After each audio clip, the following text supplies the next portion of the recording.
माँ, मुझे कुछ महीनों के लिए विदेश जाना पड़ेगा। 30 साल के अविवाहित डॉक्टर कुलदीप ने देर रात घर में आते ही ये बात अपनी माँ से कही। बेटा, तेरा जाना जरूरी है क्या? माँ की आवाज में चिंता और घबराहट झलक रही थी। माँ, मुझे अमेरिका जाकर कुछ रिसर्च करना है। वैसे भी कुछ ही महीनों की बात है, कुलदीप ने कहा। फिर माँ भारी सी आवाज में बोली, ठीक है बेटा, जैसी तेरी इच्छा। और फिर छोड़ आया कुलदीप अपनी माँ दया देवी को पड़ोस वाले शहर के एक वृद्धा आश्रम में।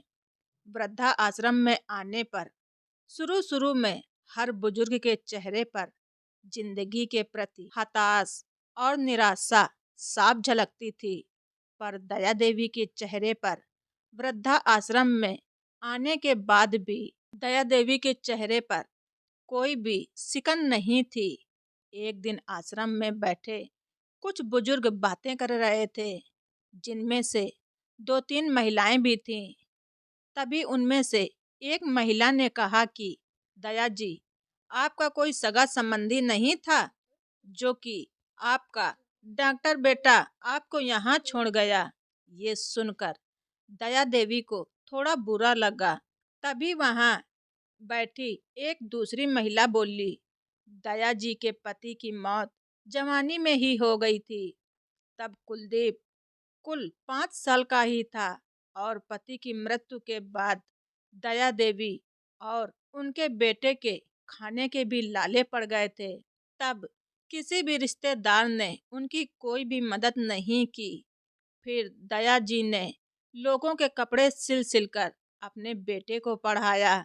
बेटा भी पढ़ने में तेज था, तभी तो वो डॉक्टर बन गया और आज वो बाहर किसी काम से गया है, इसलिए अपनी माँ को यहाँ छोड़ गया है। अब वृद्धा आश्रम में करीब 7 महीने बीत गए थे। फिर एक दिन दया देवी ने आश्रम के संचालक किशनलाल वर्मा जी के ऑफिस के फोन से अपने बेटे के मोबाइल नंबर पर फोन किया और कहा कि कुलदीप बेटा, तुम वापस अपने देश कब आओगे? अभी अमेरिका में ही हो क्या? माँ, अभी तो मैं अमेरिका में ही हूँ, कुलदीप ने जवाब दिया। ऐसे ही हर 3-4 महीने के बाद दया देवी अपने बेटे कुलदीप को फोन करती, लेकिन दया देवी के बेटे का एक ही जवाब होता कि मैं अभी अमेरिका में ही हूँ। जैसे ही मैं वापस आऊँगा तो माँ, मैं आपको ज़रूर बता दूँगा। इस प्रकार करीबन 2 साल बीत गए। अब तो वृद्धा आश्रम के लोग कहने लगे कि देखो कैसा चालाक बेटा निकला, कितने धोखे से अपनी माँ को यहाँ छोड़ गया।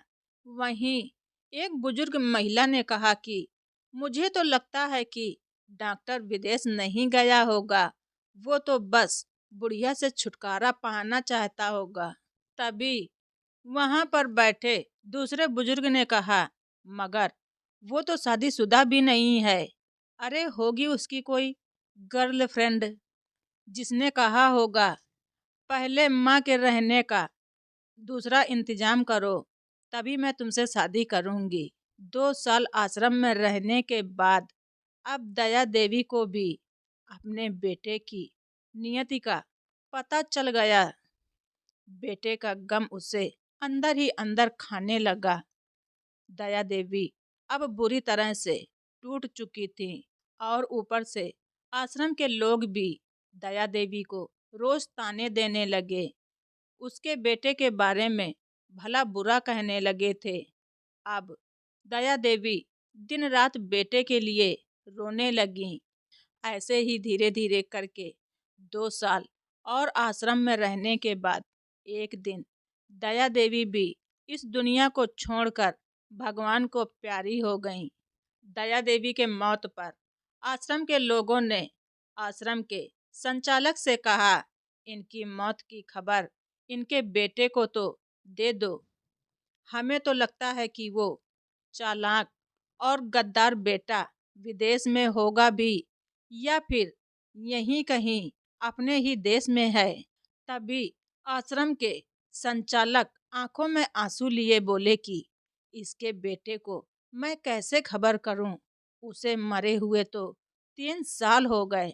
संचालक की ये बात सुनकर वहां के सभी लोगों में सन्नाटा सा छा गया। तभी उनमें से एक बुजुर्ग बोला कि अगर उसे मरे 3 साल हो गए तो दया देवी से फोन पर बातें कौन करता था। इस बात पर संचालक बोले कि वो मोबाइल तो मेरे ही पास है जिसमें उनके बेटे की आवाज रिकॉर्ड है, पर उसने ऐसा क्यों किया। ये बात सबने एक साथ पूछी। तब संचालक बोले कि करीब 4 साल पहले जब कुलदीप अपनी माँ को यहाँ छोड़ने आया था तो उसने मुझसे कहा था कि किशन लाल जी, मुझे ब्लड कैंसर हो गया है और डॉक्टर होने के नाते मैं ये अच्छी तरह से जानता हूँ कि इस बीमारी के आखिरी स्टेज में मुझे बहुत तकलीफ होगी। मेरी ये तकलीफ माँ से देखी नहीं जाएगी, वो तो जीते जी ही मर जाएंगी। मुझे तो मरना ही है, पर मैं नहीं चाहता कि मेरे कारण मुझसे पहले मेरी माँ मरे और मेरे मरने के बाद 2 कमरों का ये हमारा जो छोटा सा घर है और घर का जो भी सामान आदि है वो सब मैं आश्रम को दान करना चाहता हूँ। बस आप मेरी माँ का ख्याल रखना। किशन लाल जी की ये सारी बातें सुनते ही आश्रम के सभी लोग फूट फूट कर रोने लगे और कहने लगे कि इतना अच्छा बेटा था कुलदीप, जो अपनी माँ से इतना प्यार करता था, और हम लोग दया देवी को उसके बेटे के बारे में कितना भला बुरा कहते थे। भगवान हमें कभी माफ नहीं करेंगे। हमारे ही ऐसे कड़वे वचन से दया देवी की इतनी जल्दी मृत्यु हो गई। यदि हमारे ऐसे कड़वे बोल ना होते तो शायद दया देवी कुछ दिन और जी लेती। भगवान दया देवी की आत्मा को शांति दे और हमारे द्वारा बोले गए कड़वे शब्दों को भगवान क्षमा करे। तो दोस्तों, आप सभी लोगों को हमारी स्टोरी कैसी लगी कमेंट बॉक्स में ज़रूर लिखें। चैनल पर नए हैं तो सब्सक्राइब करना ना भूलें। धन्यवाद। रीचा वाइस।